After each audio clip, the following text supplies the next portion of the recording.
Acompaña en esta ocasión una persona a la que yo respeto mucho por sus conocimientos, por su trabajo de investigación, el maestro Abraham Tawansi Cuateconsi. Maestro, muchísimas gracias por disponer de estos minutos para nosotros.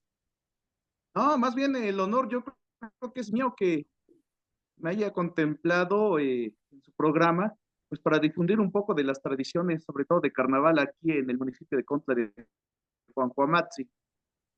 Por supuesto. Eh, De manera inicial, yo tengo presente, lo hemos platicado en ocasiones anteriores, que hay una estrecha relación en el aspecto agrícola, el calendario religioso y que todo esto tiene que ver con el carnaval. Platíquenos, por favor, sobre este asunto.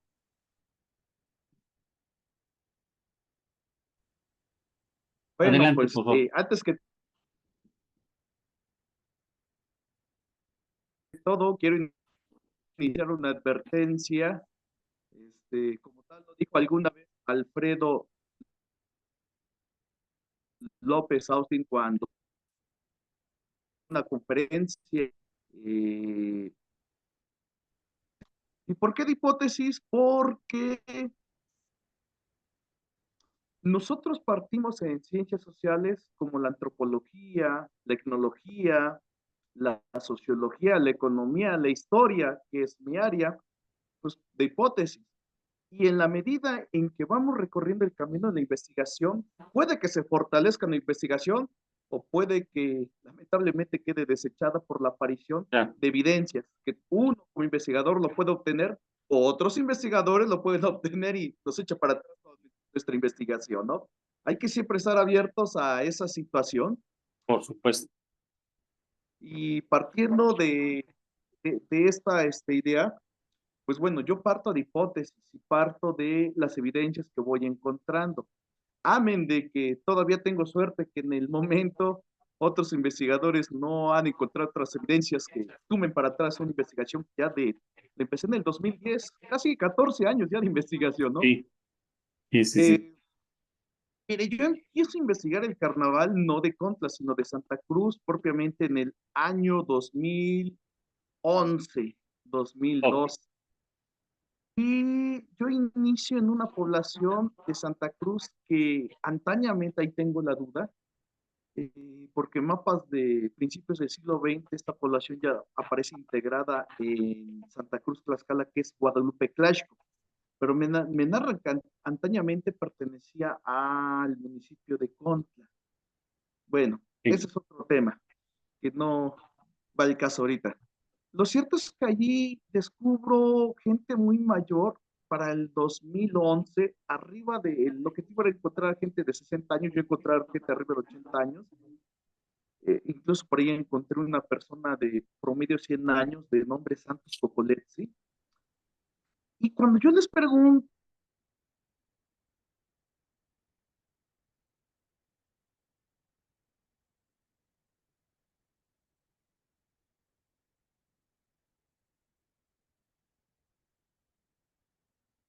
eran un montón de niños y tenían la esperanza de que los judíos, que son los huehues, encontraran al niño Dios, lo capturaran. Y me dicen, pero es que no lo pudieron encontrar y pues tuvieron que esperar hasta Semana Santa para matarlo ya adulto el Viernes Santo en la cruz.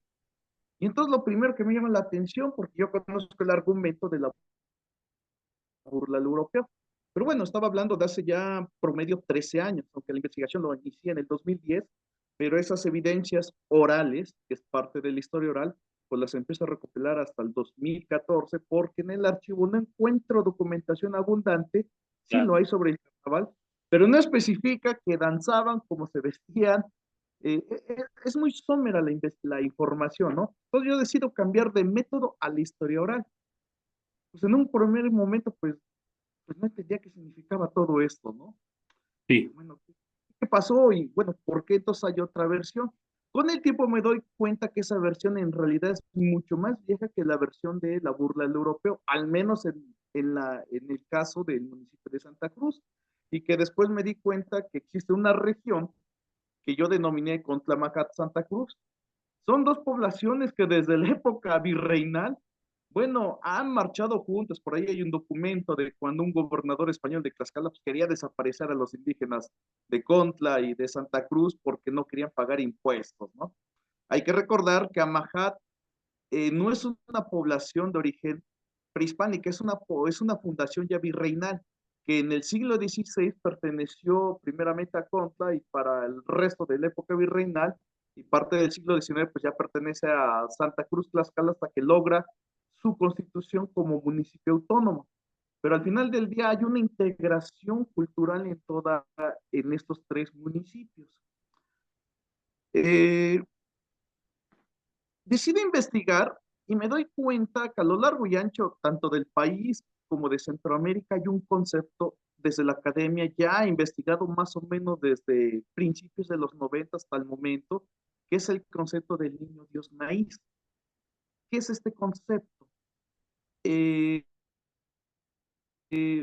Hay que reconocer que durante el proceso de cambio del pensamiento mesoamericano al pensamiento virreinal, pues no es algo que se dio de la noche a la mañana.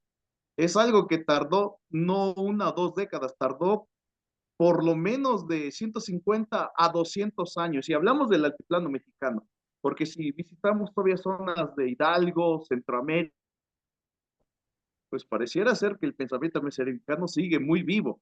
El caso del ejemplo de San Maximón o el Tío Simón entre Chiapas y Guatemala, es uno de esos claros ejemplos, ¿no? Y entre los pueblos otomí del Mezquital, bueno, también podemos encontrar que a zonas donde se encuentran elementos precortesianos les llaman capillas o iglesias. Nada tiene que ver, bueno. Entonces hay que tomar en cuenta esta parte, ¿no? Eh, y entonces ese concepto del niño Dios maíz, en realidad se refiere a una metáfora sincrética donde representan el cultivo del maíz. eh, para muchos pueblos es Quetzalcóatl, bajo diferentes nombres, a través del niño Dios, por los elementos que se asimilan, ¿no? Bueno, es todo un tema que daría para otro programa explicarlo, ¿no? Pero existe el concepto, ¿no? Y resulta que yo me lo encuentro acá. De hecho, no fui el primero en encontrarlo. El primero que lo va a encontrar, y no en esta región, sino en la región sur de Tlaxcala, en carnaval propiamente de los charros, perdón, pues va a ser el maestro Fernando Serrano, quien hace su investigación en Papalocla, Tepeyanco, eh, esencialmente. Y bueno, ahí descubre esa versión. En San Pablo del Monte también la descubre. Yo la descubro para el caso de Santa Cruz y después empiezo a hacer la investigación en contra y también me la encuentro, excepto en la población de San José Tacle. Ahí me dicen que Jesús es adulto. Y eso me llama mucho la atención porque la zona de el Estado de México propiamente de Tianguistenco, que es la principal población, olvido en este momento el nombre de las poblaciones aledañas, luego se molestan porque no nos mencionan. Ahí también existe que el carnaval es la persecución de Jesús, pero ya es adulto y va a diferentes poblaciones, ¿no? Entonces, algo bien interesante que en la parte baja de Contla, en San Felipe, en las demás comunidades de Contla me dicen que es el niño Dios, todavía existe, si se rasca un poco por ahí entre la memoria de la gente mayor, ese concepto, ¿no? Lamentablemente, yo me estoy agarrando a gente ya en sus últimos años de vida. Hay fuentes de información que ya lamentablemente al día de hoy son difuntos. Lo que me dijeron, pues lo rescaté, lo que no, se lo llevaron. Sin embargo, todavía hay un poco de transmisión oral, ¿no?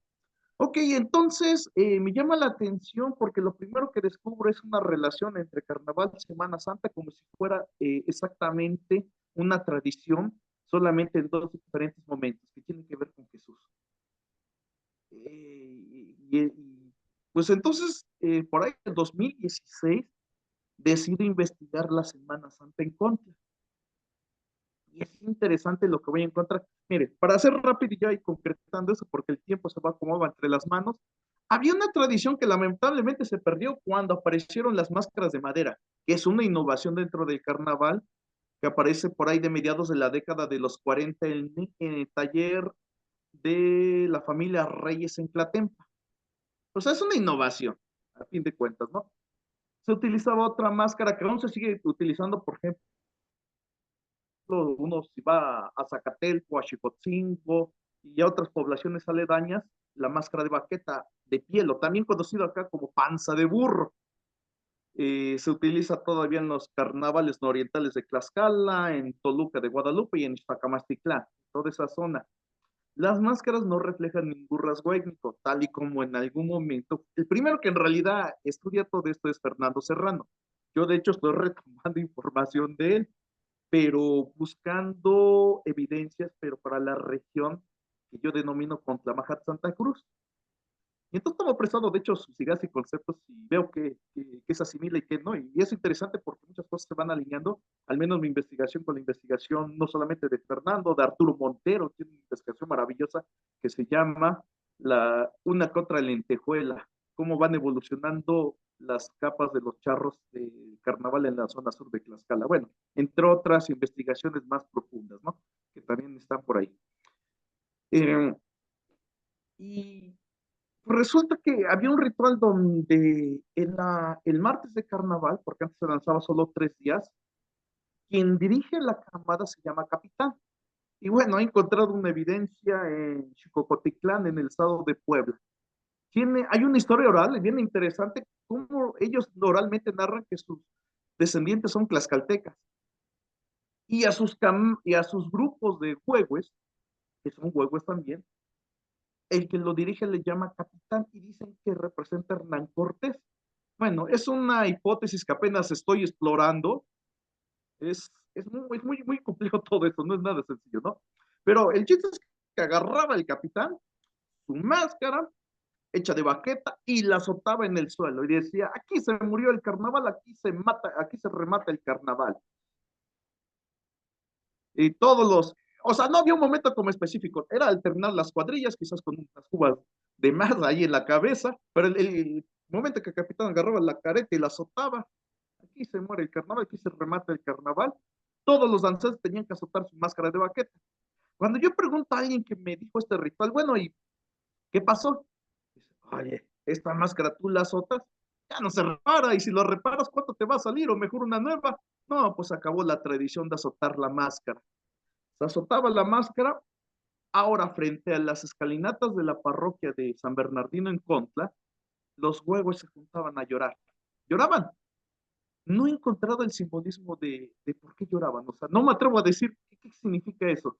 Yo siento que tiene que ver a lo mejor con un ritual quizás precortesiano que sobrevivió durante la colonia y llegó hasta la década de los 40, 50, que es cuando empieza la conversión de la máscara de baqueta a la de madera, ¿no?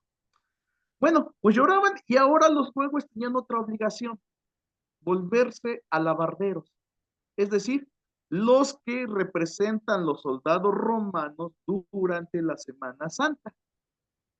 Eh, eh, este, y ahí viene lo interesante. Del martes de carnaval sigue el miércoles de ceniza y el primer viernes de cuaresma. Y el primer viernes de cuaresma los alabarderos hasta el momento salen a recorrer las diferentes calles tocando cajas, tambores. Y el argumento es muy simple. Andan buscando los soldados romanos o judíos, porque no hay una diferencia entre soldado romano y judío, representado en los alabarderos, pero ya adulto. Y por eso andan en las calles. Bueno, ¿cómo está todo esto, no? Resulta que quien preside el carnaval en contra es una imagen denominada Jesús del Convento. Y quien preside la Semana Santa es una imagen denominada Jesús del Convento.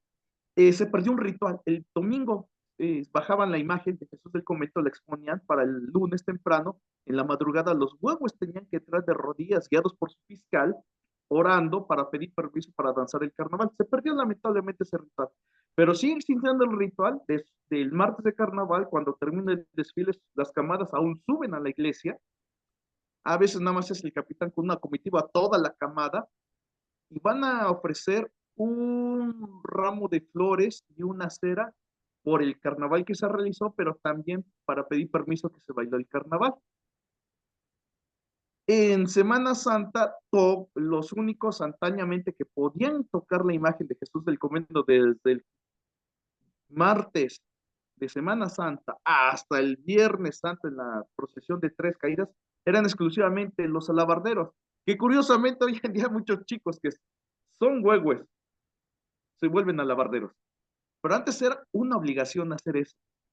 Bueno, uno dice, ¿qué significa todo eso en relación al concepto niño Dios? Mi hipótesis es que representan el ciclo agrícola. En carnaval representa el maíz en el momento en que apenas va brotando la mi hipótesis nuevamente. ¿Qué representan los huevos cuando se habla de que ellos son los judíos? Hay muchos mitos. Por ejemplo, hay un mito bien interesante que descubrí en San José Aztacla. Me dijo una persona de nombre don Constantino Copalcua, curandero de San José Aztacla, que me dijo que su don procede de la Malinche, curiosamente, me dice que los huevos llaman el viento del sur. Ay, ¿cómo que llaman el viento del sur? Sí, ellos conforme se ponen a bailar, ya traen el aire caliente y ya se va a retirar ¿cómo se llama? El frío. Entonces, bien interesante porque se van incluyendo ya elementos climáticos. Ampliando la investigación, por ejemplo, a Día de Muertos, hay otro mito bien interesante. Dice que los muertos llegan el 28 de octubre a Contla. Pero a diferencia de la zona sur de Tlaxcala, es bien interesante que en una región geográfica tan pequeña haya variedad de mitos. A veces los investigadores por años me he dado cuenta que pueden tener un mito, por ejemplo, de Mazatecosco y lo difunden como si fuera para todo Tlaxcala. No, o sea, no, no, no, no. Yo creo que en la época prehispánica llegaron grupos étnicos de todos lados. Lo de Camargo probablemente sea la historia de uno de tantos de esos grupos que llegaron a Tlaxcala. Entonces, bueno, a diferencia de la zona sur de Tlaxcala, y hablo de la parte de Vía Corta, porque hay el otro sur que es Nativitas, que es Iztacuistla, desconozco cómo son los mitos ahí, pero bueno, ahí dicen que los muertos salen de la Malinche, pero aquí no, los muertos vienen del norte, vienen a pasar la fiesta con sus parientes. Pero como vienen de un lugar donde no hay vida, traen el frío. Ellos se instalan acá, pasan los días de muertos aquí en Contla con su familia. El día 2 de noviembre repican las campanas de la iglesia, se reúnen las ánimas ahí en el atrio de la iglesia. Bueno, bien interesante, ¿no? Me lo han narrado desde niño, incluso me lo han narrado este detalle. El panteón lo cambiaron del atrio de la parroquia de Contla hacia el actual panteón municipal. Pues bueno, las imágenes en procesión salen y se cree que atrás van todas las ánimas con las mujeres con su rebozo y los hombres con su morral, ahí llevan todo su alimento que les pusieron en la ofrenda. No escucha misa y se regresan al norte, pero nos dejan el frío. Entonces, bien interesante, porque hablamos de dos elementos, que es el frío del norte y el aire cálido del sur, y que mitológicamente los muertitos nos dejan el frío, pero los pues llaman el aire cálido. Y entonces, ya en conclusión, cuando dicen que no pudieron agarrar al niño Dios, pero sí la agarran en Semana Santa adulto, creo que la parte de adulto representa ya la milpa crecida.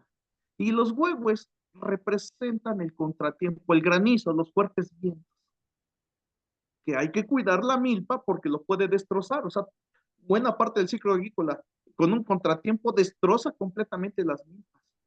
Entonces creo que Jesús adulto en la cuaresma representa las milpas ya giloteando y el santo entierro representa ya la cosecha del maíz.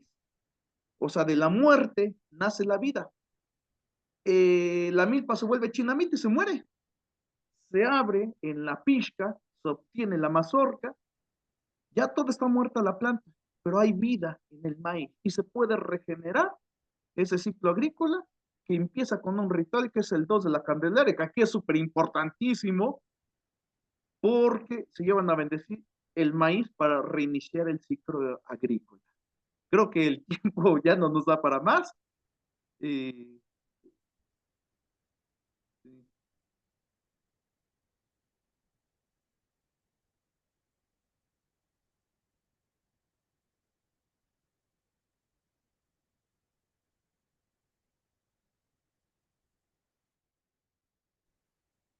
Así es, maestro. Yo creo que es una investigación que da para mucho. Yo, de hecho, invito a los jóvenes que pues sigan investigando, porque pues es muy importante todo esto, ¿no? Son mitos que pues nos dan una interpretación más compleja de este fenómeno.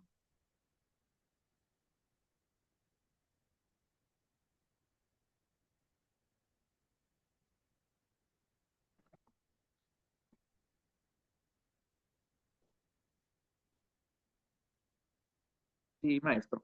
Pues espero que le guste esta pequeña plática. Nuevamente el tiempo no nos da para mucho, para su amable auditorio. Nuevamente muy agradecido con la enorme invitación y pues arriba el carnaval de Tlaxcala, no es uno, son muchos y pues a los investigadores, pues adelante a investigarlo. Hay un terreno fértil para la investigación. Gracias. Hasta luego, maestro.